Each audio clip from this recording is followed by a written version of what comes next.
जयति सिन्दूरवदनो देवो यत्पादपङ्कजस्मरणं वासरमणिरिव तमसा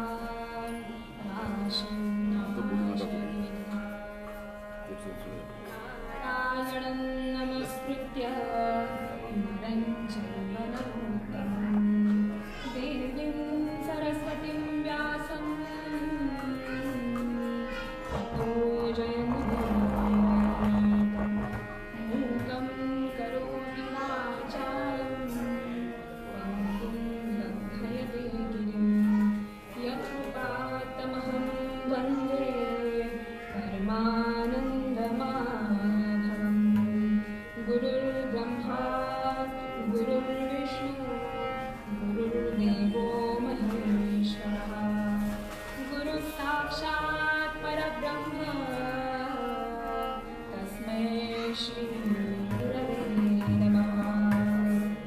शिवानन्दसुतं देवं सत्यधर्मप्रवर्तकं सोनाम्बागर्भसम्भूतं गुरुं वन्दे गजाननं गुरुं वन्दे गजाननं गुरुं वन्दे गजाननं।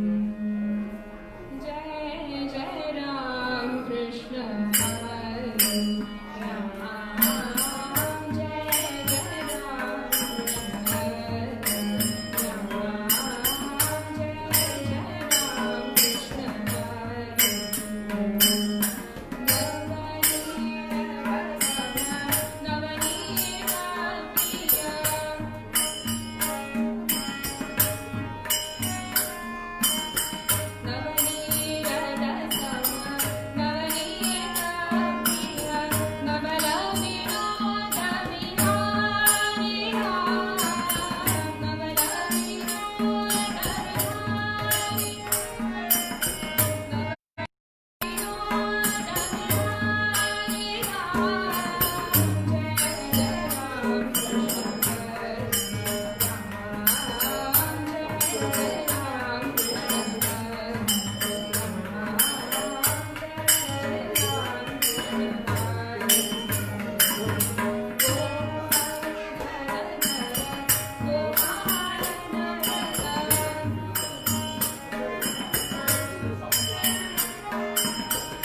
तुझ्या कृपेचा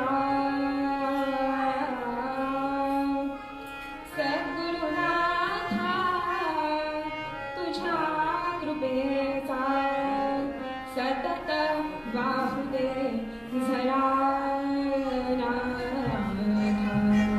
सतत वाहुदे झरा अनुसूयेच्या सुता आता अनुसूयेच्या सुता आता तुझ्याकडे आसरा नाथा सद्गुरुनाथा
मंगलमूर्ती मोरया.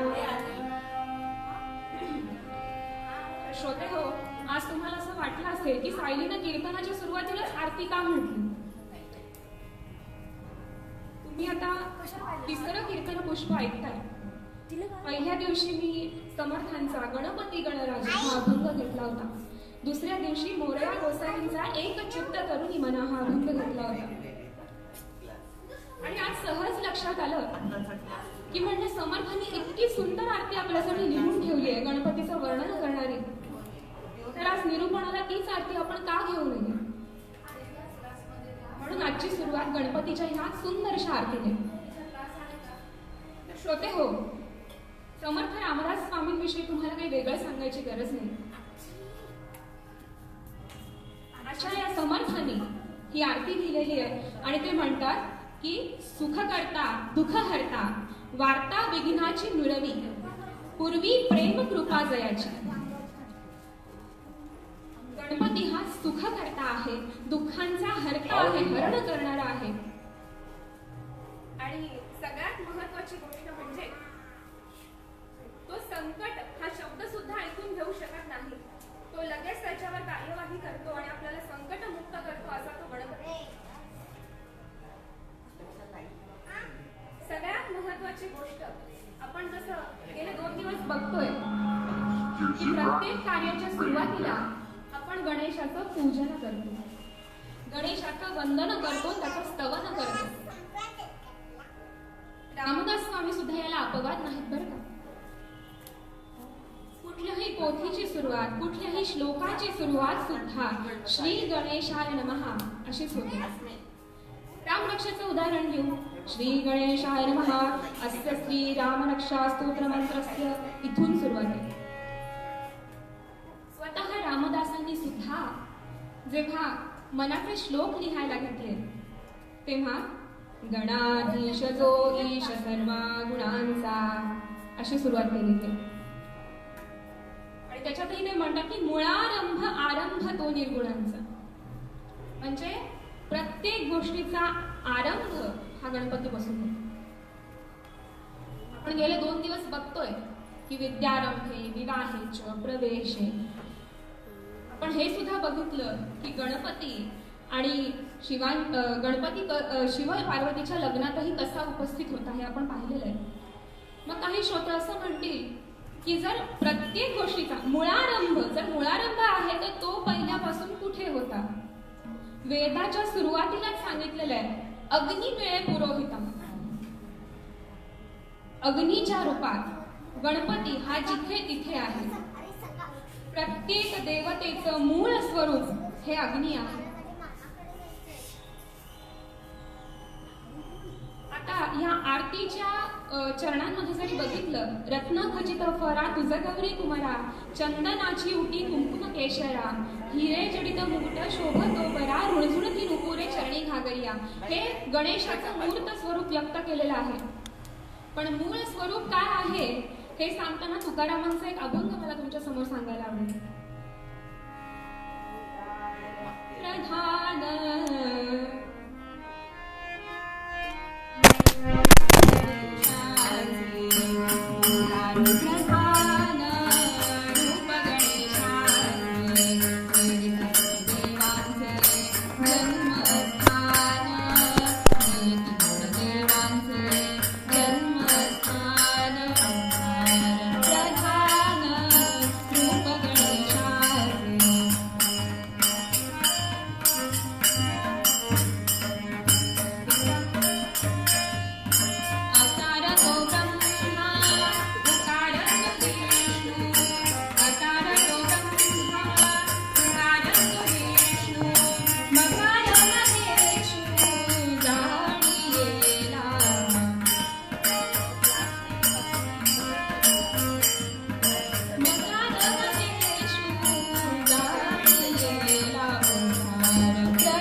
ओंकार स्वरूप असा हा गणपती आणि हेच तीन देवांचं म्हणजे ब्रह्मा विष्णू महेश यांचं उत्पत्तीचं स्थान, हे तिन्ही देवांचे जन्मस्थान. अकार तो ब्रह्मा, उकार तो विष्णू, मकार महेशू जाणीला. अ उ आणि म म्हणजेच ओम, ओंकार हे गणपतीचं मूळ स्वरूप. ऐसे तिन्ही देव जेथुनी उत्पन्न तो हा गजानन मायबाप. हाच गजानन सर्वांचं उत्पत्ती स्थान आहे. या केवळ तीन देवांचंच असं मी म्हणणार नाही, तर सर्वांचंच उत्पत्ती स्थान जे आहे तो हा गजानन, ओंकार स्वरूप अग्नी स्वरूप गजानन. तुका म्हणे ऐसी आहे वेदवाणी. तुकाराम महाराज स्पष्टपणे सांगतायत की ही वेदवाणी आहे. व्यासांनी लिहिलेली जी वेदपुराणं आहेत त्यांची सुरुवातच अग्निमिळे पुरोहितम यापासून सुरुवात होते, म्हणजेच गणेश अग्नी स्वरूप आहे. आता गणेशाची उपासना करायची म्हणजे नक्की करायचं काय? तर आपण कालही एक उदाहरण बघितलं होतं की आपलं एक झाड आहे, त्या झाडाचं मूळ आपल्याला दिसत नाही पण ते असतं, त्याचं कार्य सुरू असतं. त्याचं कार्य सुरू असेल तरच तो वृक्ष डेरेदार राहतो, हिरवागार राहतो, फळा फुलांनी बहरलेला राहतो. अन्यथा जर मूळ किडलेलं असेल तर वृक्ष सुकायला अजिबात वेळ लागत नाही. तसंच श्रोते हो आपल्या भक्तीच आहे. यो मोदक सहस्रेण यजती.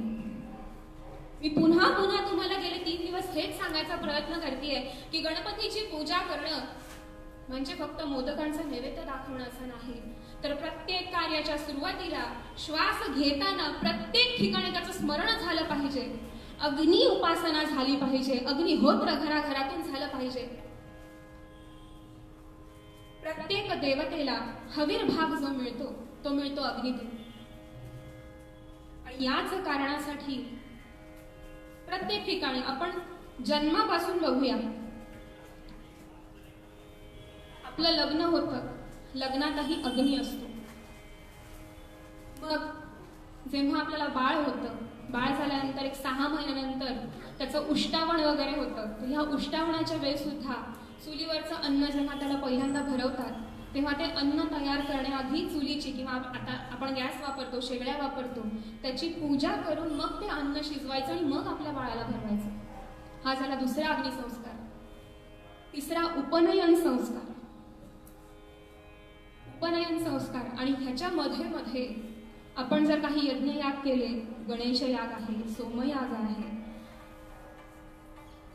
नवचंडी वगैरे याग असतात ते याग आहेत, असे यज्ञयाग. आणि सगळ्यात महत्वाचं, पूर्वीच्या काळी एक पद्धत होती की लग्न झालं की लग्नातला जो अग्नी आहे तो आयुष्यभर सांभाळायचा. आयुष्यभर रोज सकाळी आणि संध्याकाळी त्याची पूजा करायची आणि तो कायम जिवंत ठेवायचा आयुष्यभर. तो अग्नी कायम सांभाळायचा, कारण अग्नी हे मूळ स्वरूप. आणि जन्म जसा अग्नी बरोबर आहे तसाच मृत्यू देखील. मृत्यूनंतर सुद्धा अग्नीच असतो जो या देहाच्या पाशातून आपल्याला मुक्त करतो, असा हा अग्नी. आणि अग्नी हे स्वरूप अग्नी हे कोण आहेत तर साक्षात गणपती आहेत, साक्षात आपले गणराज गणेश असे हे आहेत. म्हणून कायम ही अग्नी उपासना महत्वाची. आता या विषयाला धरून माझ्या आजोबांनी रचलेलं एक पद आहे, ते मी तुमच्या समोर थोडंसं सादर करायचा एक छोटासा प्रयत्न करते.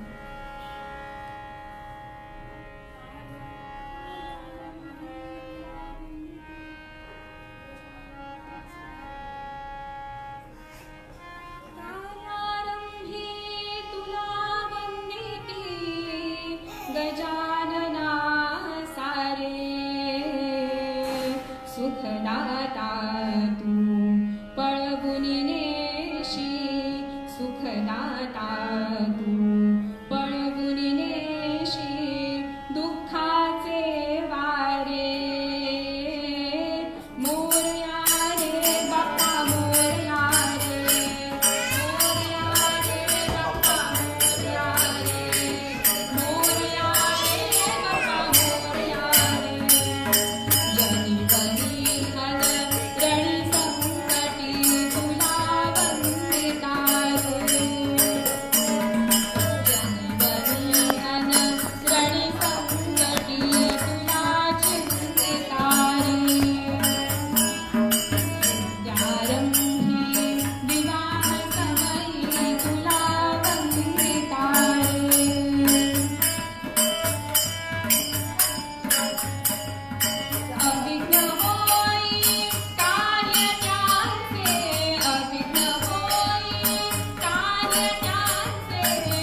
कीर्तन क्षेत्रातले गुरु आणि माझे आजोबा ह श्री नारायण बुवा काणे यांचं. चालही त्यांचीच, रचनाही त्यांचीच. आणि त्यांचं जर गाणं ऐकायचं असेल तर आता यूट्यूबवरती एक पेज पण सुरू आहे त्यांच्या नावे. तुम्ही त्यांना सबस्क्राईब करू शकता. रोज तुम्हाला नवीन नवीन छान त्यांची रचना आणि त्यांच्या आवाजात तुम्हाला ऐकायला मिळेल. आजची ही रचना त्यांचीच आहे. सहज आज ऐकण्यात आली म्हणून आज सादर केली. एक प्रयत्न केला सादर करायचा, त्यांच्या पर्यंत मी नाही पोहोचू शकत. तर जसं नानांनी सुद्धा या पदात आम्ही नाना म्हणतो त्यांना, तर नानांनी या पदात सांगितल्याप्रमाणे कार्यारंभी तुला वंदिती गजानना सारे, सुखदाता तू पळवून नेशी दुःखांचे वारे.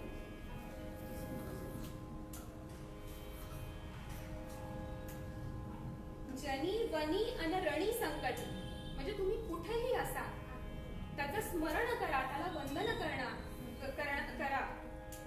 विद्यारंभी विवाह समयी तुला वंदितारे. विद्यारंभी विवाहाचे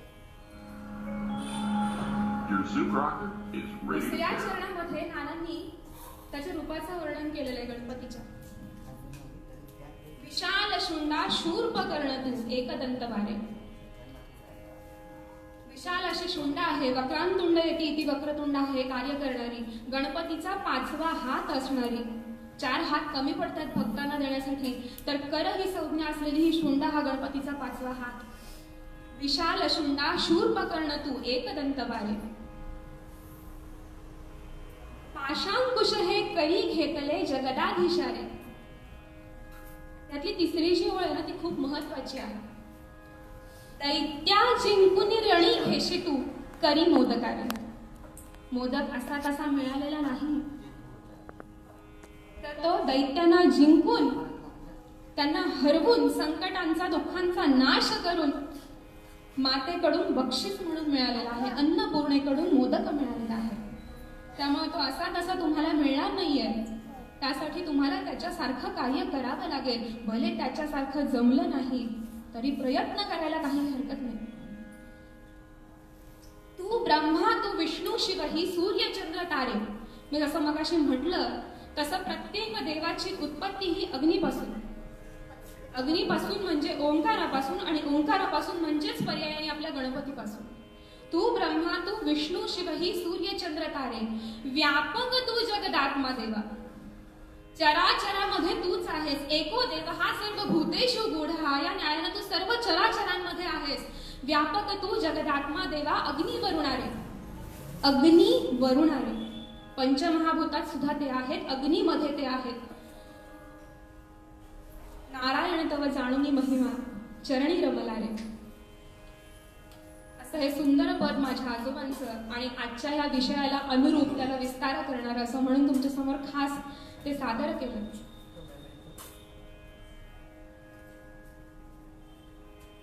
समर्थांची जी आरती आहे, जी आपण आज निरूपणासाठी घेतली आहे आणि ज्याच्यावरून हा विस्तार आता सुरू आहे, तर त्यामध्ये त्यांनी मुख्यत्वे करून हेच सांगितलेलं आहे की सुख करता दुःख हरता वार्ता विघ्नाची मुरवी. पूर्वी प्रेम कृपा जयाची. सर्वांगी सुंदर औटी शेंदुराची. कंठी झळके माळ मुक्ता फळाची. बाकी सगळ्या कडव्यांमध्ये म्हणजे रत्नखचित फर असू दे किंवा लंबोदर पीतांबर असू दे, त्यांनी गणपतीच्या मूर्त स्वरूपाचं ध्यानाचं वर्णन त्यांनी केलेलं आहे. पण सुरुवात हीच आहे की सुख करता दुःख हरता वार्ता विघ्नाची मुरवी. हेच त्या गणपतीचं कार्य. आणि जसं समर्थांनी असं म्हटलंय ना, त्याच नुसार आपण एका कथाभागाकडे जाणार आहोत. आज आहे गणेश चतुर्थी. दुपारच्या वेळेस मध्यान्ह काळी गणपतीनं सिंदुरासुर नावाच्या असुराचा वध करण्यासाठी आजच्या दिवशी जन्म घेतला होता. त्यामुळे आज तीच कथा मी तुमच्या समोर निरूपणासाठी निवडतेय. पण तत्पूर्वी आपण मध्यंतरातलं नामस्मरण करून घेऊया आणि मग कथा भागाकडे वळूया.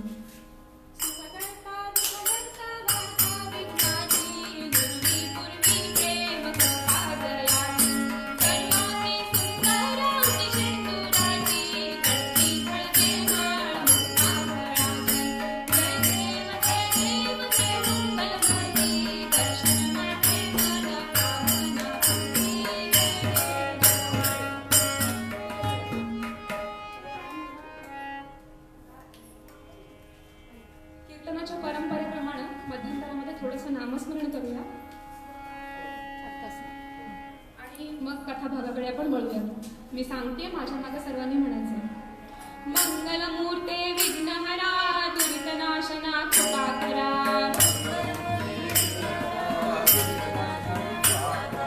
मंगलमूर्ते विघ्नहरा दुरितनाशना कृपाकरा.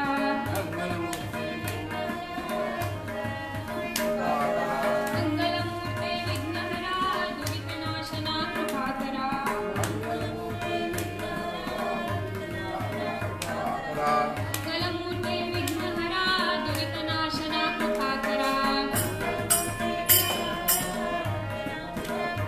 मंगलमूर्ते विघ्नहरा दुरितनाशना कृपाकरा.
जसं मी तुम्हाला सांगितलं की आज सिंदुरासुर वधाची कथा मी तुम्हाला सांगणार आहे. पण हा सिंदुरासुर नक्की होता कोण? त्याची उत्पत्ती झाली कुठून? तो असुर का आहे? या गोष्टींचा एक आढावा घेऊन जाता जाता मग पुढे जाऊया. श्रीविधी जुंभे पासुनी, श्रीविधी जुंभे पासुनी अत्यद्भुत पुरुष जाहला प्रगट. अंगी सुगंध ऐसा जे घेती ते भक्त होती है अंध. श्री विधी जुंभे पासुनी म्हणजे ब्रह्मदेवाच्या जांभई मधून या सिंदुरासुराची उत्पत्ती झालेली आहे. आणि जसं नाव सिंदुरासुर आहे, मूळ नाव सिंदूर बरं का, कारण रंग सिंदुरासारखा, शेंद्रासारखा, आणि जो सुगंध आहे शेंद्राचा तो त्याच्या अंगाला येणारा तो सिंदूर. तर असा हा मुलगा जन्माला आलाय, ब्रह्मदेवांच्या जांभई मधून आलेला आहे. आणि त्याच्या सुगंधाने सगळेच जण वेडे होतात, इतका तो दैवी सुगंध. ब्रह्मदेवांना आनंद झाला की अरे आपल्याला मुलगा झालाय. या मुलाला त्यांनी न मागताच सगळं काही दिलं. संपत्ती दिली, लग्न करून दिलं, त्याचा संसार थाटून दिला. आणि एवढं सगळं झाल्यानंतर पुन्हा त्यांनी विचारलं की अरे सिंधुरा, तू विश्वाच्या निर्मात्याचा मुलगा, तुझ्याकडे काही खास असावं असं तुला वाटत असेल तर तू माझ्याकडे मागून घे.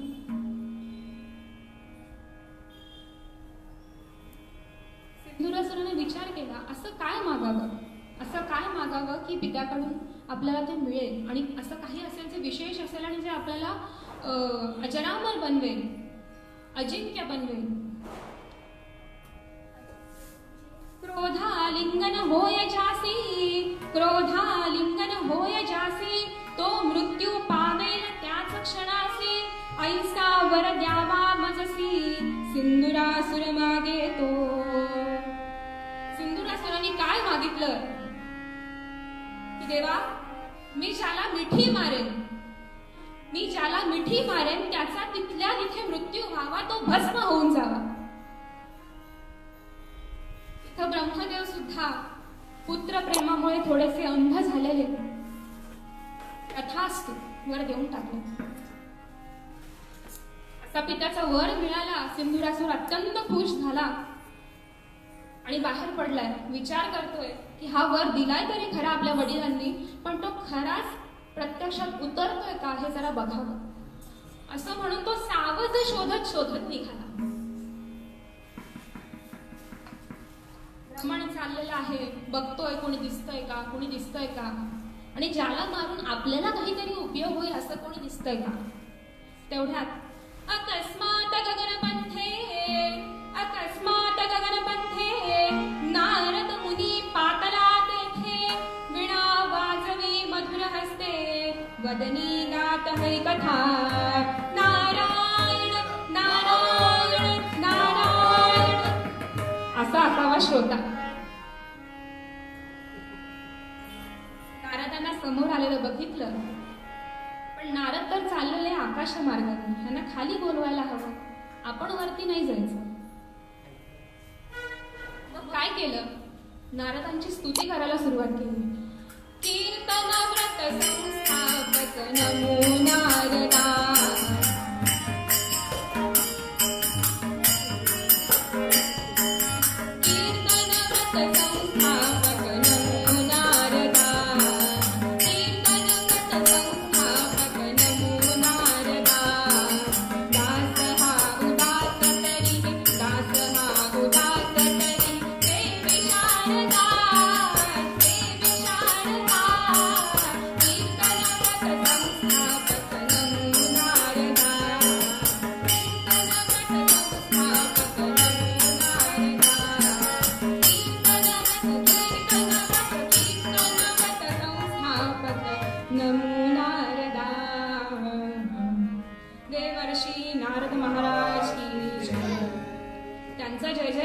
विसरणं चालणार नाही. त्यांची कृपा म्हणून आम्ही इथे उभे.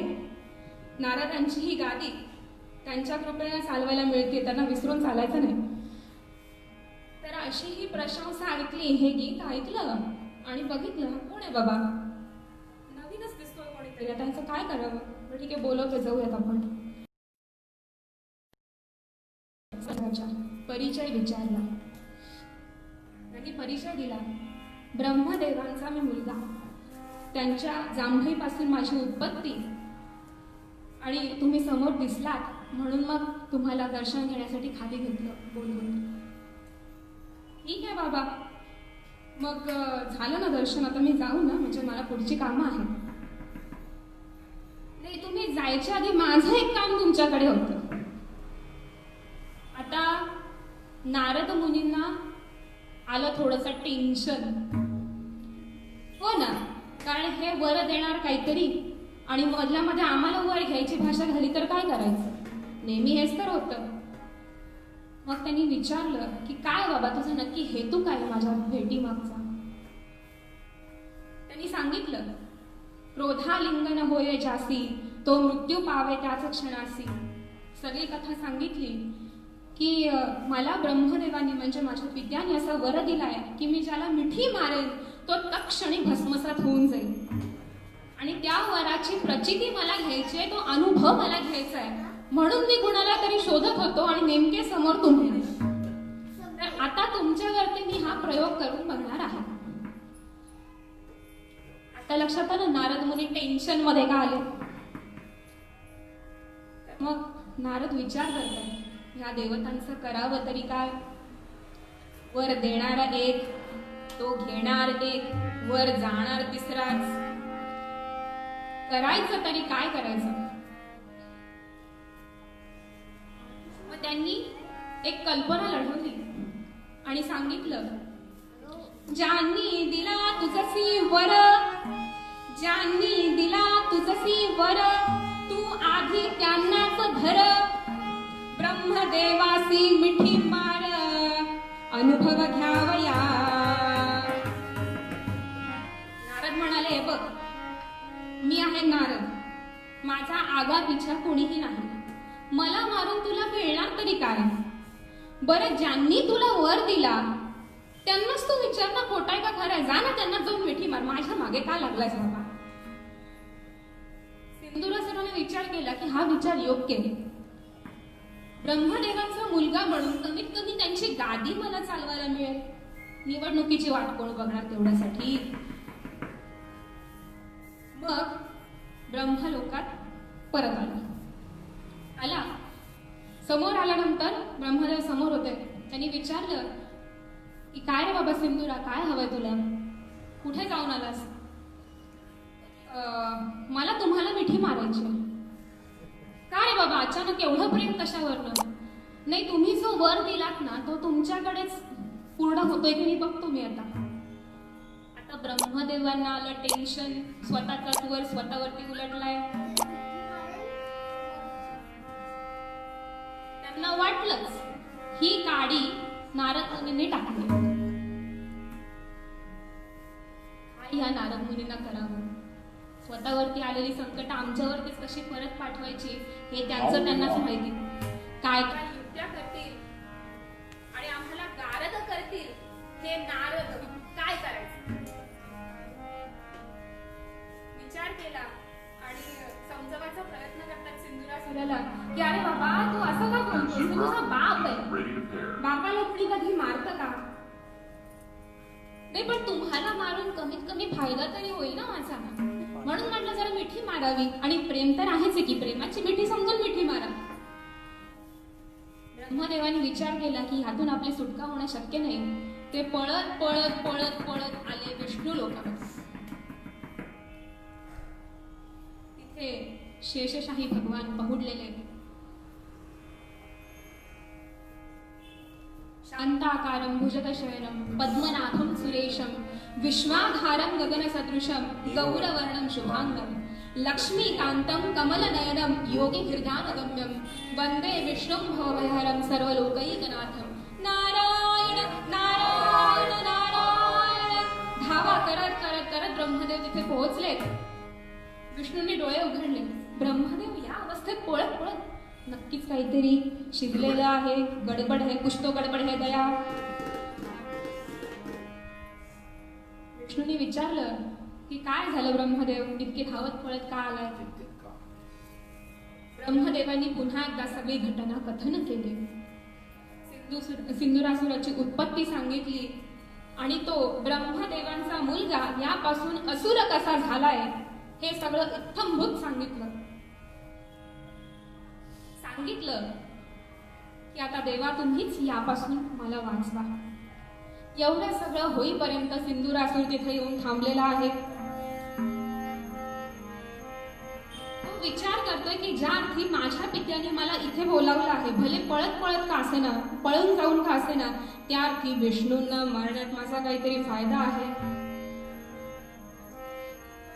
विष्णूंना बघितलं आणि मिठी मारायला पुढे थांबला. विष्णू मला थांब थांब थांब थांब थांब. काय झालं? मला मिठी मारून बघायचे तुम्हाला? अरे तसं नाही बाबा, मला मिठी मारून तरी तुझा काय फायदा आहे? तू ब्रह्मदेवांचा मुलगा, त्यांची गादी नंतर तुला चालवायची. तुझं काम आहे की तुझ्या जवळ, मग माझं काम का हिरावून घेतोयस? मग मारावं तरी कोणाला? तू एक काम कर, तुझा कैलासावर तिथं ते म्हातारे शंकर बसले, त्यांना तू जाऊन मार. म्हणजे कसं आहे, त्यांची बायको जी पार्वती आहे ना, ती तरी तुला मिळेल. पार्वती माता अतिशय सुंदर, जिचे रूप लावण्य मनोहर, गौरकांती जैसा कर्पूर, माऊली माझी. असं त्या पार्वतीचं रूप गौरांगी आहे. केवढ्याचं पान लागेल अशी कांती आहे. लांब लचक असा काळा भोर केश संभार आहे. बघ ती तुला मिळते का? सिंधुरासुरानं खरंच विचार केला की अशी पार्वती जर मला मिळाली तर काय होईल. लक्ष्मी डोक्यात आली नाही, नशीब त्याचं. आता लक्ष्मी बरोबर काय काय मिळालं असतं. मग सांगते काय होतंय सांगते. सिंदूरासुर आला कैलास पर्वतावर. बघितलं शिवशंकर ध्यानस्थ बसलेले, वामांकावरती पार्वती आहे, नंदीगण बसलेले आहेत. तो तिथे आला आणि त्याचं लक्ष पहिल्यांदा गेलं शंकरांच्याकडे, नंतर गेली वामांगी पार्वती. पार्वतीचं रूप बघितलं आणि सिंदूरासुर म्हणाला की या म्हाताऱ्याला मारून तसंही मला काय मिळणार, मी आपला पार्वतीलाच घेऊन जातो. त्याने पार्वतीला उचलली आणि तो घेऊन जायला निघाला. शंकरांचं ध्यान भग्न झालं. बघितलं पार्वतीला घेऊन हा सिंदूरासुर पळून चाललाय आणि ते युद्धाला सज्ज झाले. भस्मौटी रुंडा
गजचर्म व्याघ्रांबर असं ते बांधलेलं आहे. त्याची त्यांनी कपड्यांसारखी रचना केलेली आहे, कपडे घातलेले आहेत, जटा सोडलेल्या आहेत, गळ्यामध्ये वासुकी नाग आहे, भूतगणांचा मेळा आहे आणि असे ते नंदीवर स्वार होऊन जटा सोडून निघालेत रागारागाने सिंदूरासुराचा वध करायला.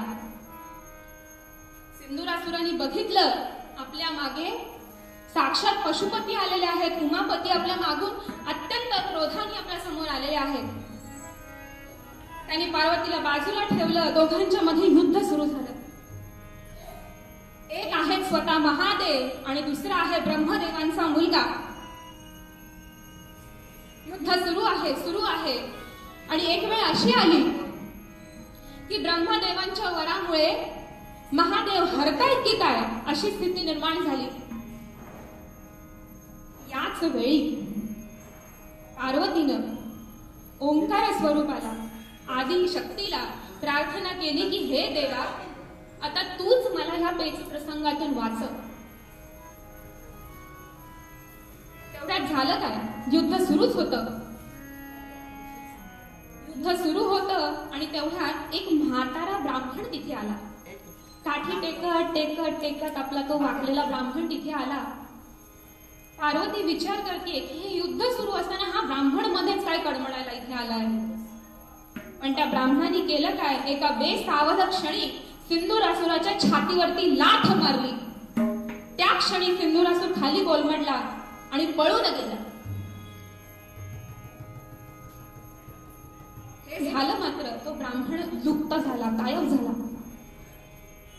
फक्त आकाशवाणी झाली की आता तुम्ही सर्वजण सुरक्षित आहात, आपापल्या घरी तुम्ही जा.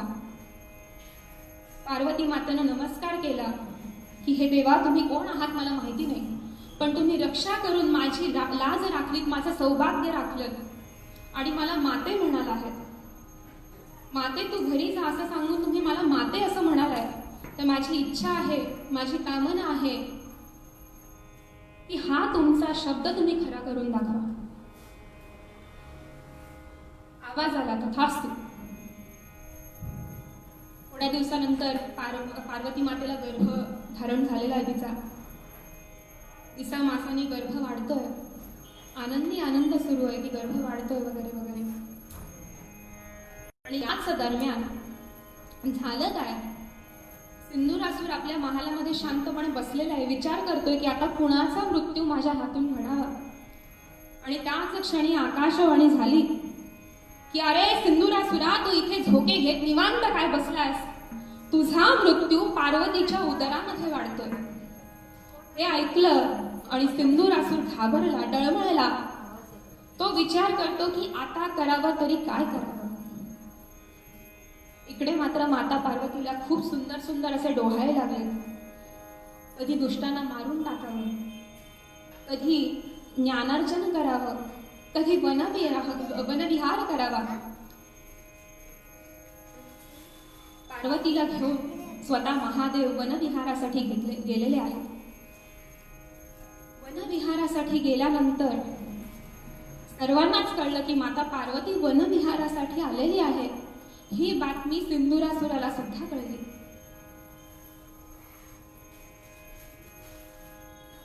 मग त्यांनी केलं काय, वायुरूपाते तदा घेऊनी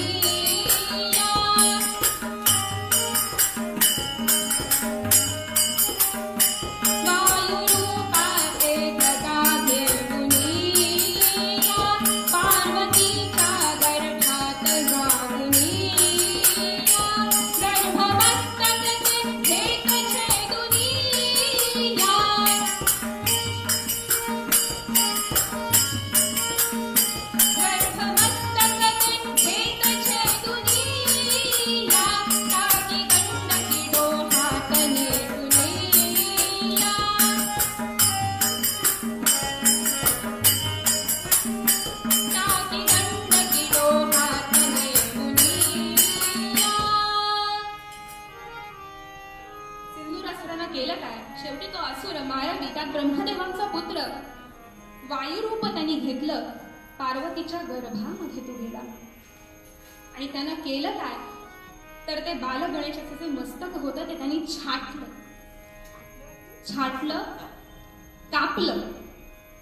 कापलं आणि ते गंडकीच्या डोहामध्ये, गंडकी नदीच्या डोहामध्ये त्यांनी टाकून दिलं.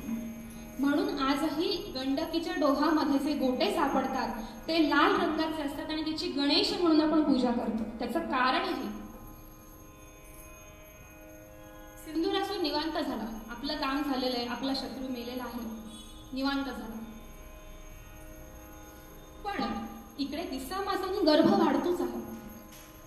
पार्वतीचे डोहाळे सुद्धा सुंदर सुंदर, वनविहार करते, ते वन सुद्धा किती सुंदर. नुकताच वसंत ऋतू येऊन गेलाय, केळा पूजन करतात, पालव्या फुटल्यात झाडांना, पाऊस सुरू झालाय, किती रूप त्या वनाची. गर्भ वाढला वाढला वाढला आणि आजच्याच दिवशी म्हणजे चतुर्थीच्या दिवशी माध्यान्हकाळी बालकाचा जन्म झाला. बालकाचा जन्म झाला पण मस्तकाशिवाय. श्रोते हो, एखाद्या आईला आपल्या बाळाचा ओठ फाटलेला असेल, नाक चेंबटलेला असेल, कान फाटलेला असेल तरी किती वाईट वाटतं. पार्वती मातेची अवस्था त्या क्षणी काय असेल, मूल जन्माला आलं पण मस्तक नाही. आता करावं तरी काय करावं. काही देवगणांनी सल्ला दिला की ह्याचं आपण विसर्जन करून टाकू किंवा ह्याचं दहन करून टाकू. पण काय करावं हा तेच प्रसंग मात्र सुटेना. सभा झालीये, काय करावं. पार्वती मातेची अवस्था मात्र अत्यंत बिकट. करावं तरी काय, पान्हा फुटतोय पण त्या लेकराला पान्हा पाजू शकत नाही कारण त्याला मस्तकच नाही. अत्यंत वाईट अवस्था.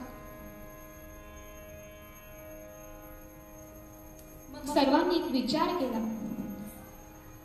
माग एका घटनेने जेव्हा शंकर पार्वती वनविहाराला गेले होते तिथे गजासुर नावाचा एक हत्ती तिथे आला. आता तो गजासुर नाही, आम्ही त्याला गजासुर केला का तर तो असुरासारखं वागला. पण त्याच्या मागचं कारण काय होतं तर हा एक राजा होता आणि त्याची अशी इच्छा होती की साक्षात महादेवांच्याकडून ज्ञानप्राप्ती आपल्याला व्हावी. तेव्हा आकाशवाणी झाली आणि त्यांनी सांगितलं आकाशवाणीमधून की तुला या जन्मी तरी ते शक्य नाही, पुढच्या जन्मी तुला ते जमेल.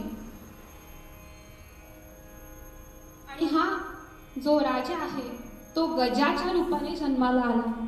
पार्वती मातेला आणि महादेवाला बघून चित्कारत धावत पळत पुढे येऊ लागला. कारण काय तर दर्शन घ्यायचं, पण माता घाबरली. त्या क्षणी त्रिशूळाने महादेवानी त्याचं मस्तक छाटलं आणि तो मरता मरता मरता हर हर महादेव असं म्हणून त्यांनी आपला प्राण सोडला हत्तीने. शंकरांनी विचार केला की ज्या अर्थी या हत्तीने हर हर महादेव असं म्हणत आपला प्राण सोडलाय, मनुष्यवाणीने प्राण सोडलाय, त्या अर्थी हा कोणीतरी माझा शापित भक्त असावा. आता याचं करावं तरी काय? कारण जे एकदा मस्तक त्रिशूलाने छाटलं, सुदर्शनाने छाटलं की ते परत जोडता येणं शक्य नाही. करावं तरी काय? त्यांनी ते मस्तक घेतलं आणि आपल्या रोजच्या पूजेत ठेवलं. श्रोते हो, पूजेत ठेवलं. आपल्या भक्ताचं मस्तक देव त्याची पूजा करतोय. काय त्या भक्तीचा महिमा वर्णवा. ते मस्तक त्यांच्या पूजेमध्ये होतं आणि मग नारदांनीच उपाय सुचवला. नारदांना आपण म्हणतो कळीचे नारद म्हणून, पण नारद कधीही कळीचे नाही, ते कळकळीचे आहेत. त्यांना अख्ख्या जगाबद्दल कळकळ आहे, काळजी आहे आणि त्या काळजीपोटीच ते त्यांच्यासारखे उपद्रव करत असतात. नारदांनी उपाय सुचवला की जे मस्तक आपल्याकडे आहे हत्तीचं, ते आपण ह्या बालकाला जोडावं. आपली संस्कृती किती अद्ययावत होती ते बघा. लोक म्हणतात शस्त्रक्रियेचा शोध आत्ता लागला, ट्रान्सप्लांटचा शोध आत्ता लागला, पण त्यावेळी हेड ट्रान्सप्लांट करून बसलेत आपले पूर्वज. तर ते मस्तक जोडलं बालकाच्या त्या घडाला आणि ते बालक जागृत झालं. हळूहळू हळू वाढायला लागलं. सिंधुरासुर इकडे निवांत होता की आपला शत्रू मेलेला आहे, आता आपण काही काळजी करायची गरज नाही, निवांत आहे. त्याच्या माकड चेष्टा सुरूच आहेत. यज्ञशाळा भंग करतोय, दैत्यांना, देवांना, माणसांना सगळ्यांना त्रास देतोय, कुणाच्याही स्त्रीवरती हात टाकतोय, कुणालाही पळवून नेतोय. बलात्कार, अत्याचार रोजच झालेलं. आणि एके दिवशी झालं काय, तर तो येऊन उभा ठाकला त्या बालगणेशाच्या समोर. बालगणेशाच्या समोर आल्यानंतर बालगणेशाने त्याला अडवलं की काय रे बाबा, तू कुठे आलास इकडे या वनामध्ये? राक्षस दिसतोयस, नासधूस करायची नाही. सिंधुरासुराला राग आला. अरे कोण तू, एवढासा मुलगा माझ्या समोर कशाला उभा राहिलास? तुला माहिती नाही मी कोण आहे? ब्रह्मदेवांचा मुलगा आहे मी. तुला आस्ता मी जाळून भस्म करू शकतो, घेऊ का तुला मिठीत? ते रूप होतं साक्षात गणपतीचं, ज्याला आदी नाही अंत नाही, जो सर्वांच्या चराचरामध्ये आहे, सर्व ज्ञाता आहे. त्यांच्यापासून ते सिंधुरासुराची कथा चुकलेली असणार आहे. त्यांनी सांगितलं की सिंधुरासुरा, हे लक्षात ठेव की मी जरी लहान दिसत असलो तरी माझी शक्ती आहे, त्याचा आवाका तुला माहिती नाहीये. त्यामुळे तू माझ्या नादाला लागू नकोस, आल्या पावली परत जा. सिंधुरासुरानं ऐकलं नाही. तो म्हणाला, तुला माहिती नाही मी कोण आहे, मी तुला युद्धाचं आवाहन देतो. युद्धाची सुरुवात झाली. एवढा असा तो पालक गणेश आणि एवढा अवाढव्य तो सिंधुरासूर. मुष्टियुद्ध चाललंय, मल्लयुद्ध चाललंय, एकमेकांना हरवायचे प्रयत्न चालले. काही केल्या सिंधुरासुराला गणपती पुढे जिंकता येईना. तो हरप निघाला. मग त्याला आठवलं की एक आकाशवाणी होती ज्यांनी सांगितलं होतं की पार्वतीच्या गर्भामध्ये माझा मृत्यू वाढतोय. हा विचार करत असतानाच एक आकाशवाणी झाली आणि सांगितलं, सिंधुरासुरा माग हो, तुझा मृत्यू तुझ्या समोर उभा आहे. विचार करतोय की अरे हे कसं शक्य आहे? मी माझ्या हाताने याचं मस्तक छेदलं होतं आणि हा माझ्या समोर असा येऊन उभा ठाकतोच कसा? हा विचार करेपर्यंत त्या बालकाचं रूपांतर झालं दशभुजा गणेशामध्ये. दशभुजा गणेश धूम्रवर्ण असा तो गणेश त्याच्या समोर उभा आहे. सिंदुरासूर पळणार, धावणार, एवढ्यात त्याला पकडलं आणि एखाद्याने चिमटेत धरून डास मारावा तसं सिंदुरासुराला मारून टाकलं. सिंदुरासुराचा वध केला, या सृष्टीला त्याच्या जाचामधून मुक्त केलं. सृष्टीचं सुख त्यांना परत दिलं. सुख करता आणि दुःख हरता असा तो गणेश. असं सगळं असल्यामुळं कदाचित आपल्या समर्थांनी आपल्यासाठी ही आरती लिहून ठेवली असावी की सुख करता दुःख हरता. आज मी भैरवी गाणार नाहीये, कारण हा जो आपला गणपती आहे त्याला आदी अंत नाही आणि भैरवी म्हणजे एखाद्या गोष्टीची शेवट करतो आपण तो, तर ह्याला शेवट नाहीये. त्याच्यामुळे आता मी माझा आर्तपणा जो आहे तो देवासमोर वाहतीये, माझं मागणं मागतेय आणि आरती करून मी माझं आजचं हे कीर्तन पुष्प संपवते. हे चिदान देगा देवा तुझा विसर न व्हावा, गुणगायन आवडी हेची माझे सर्व जोडी, नरगे मुक्ती धन संपदा संत देई सदा, तुला म्हणे सर्ववासी सुखे खावे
झाली, पण एक विषय आवर्जून सांगावासा वाटतो. आरती संपता संपता आपण जे म्हणतो कायेन वाचा वगैरे, तर शेवटी करोमि यज्ञम सकलम परस्मय नारायणायती समर्पयामि. करोमि यज्ञम असं आपण म्हणतो, खरंच आपण यज्ञ करतो का? अग्निकर्म आपल्याकडनं होतं का? आणि पुन्हा म्हणतो नारायण, पण यज्ञच केला नाही ते समर्पण कसं? तर आपण जे म्हणतो ते प्रत्यक्षात उतरवलं गेलं पाहिजे. यज्ञ कर्म आपल्याकडून घडलं पाहिजे, अग्निहोत्र घडलं पाहिजे. तीच ते ह्या स्वरूपाची खरी उपासना. एवढंच सांगून आज थांबेन. उद्यासाठी एक राष्ट्रभक्तीपर असं एक आख्यान मी तुमच्या समोर मांडण्याचा प्रयत्न करेन. त्या गणपतीनंच काही जणांना बुद्धी दिली आणि ते स्वातंत्र्य संग्रामामध्ये उतरले आणि आपण स्वतंत्र झालो इंग्रजांच्या जाचामधून. असंच एक आख्यान मी तुमच्या समोर उद्या सादर करायचा प्रयत्न करते. आजच्या पुरतं मात्र तुम्हा सर्वांची रजा घेते. मंगलमूर्ती मोरया.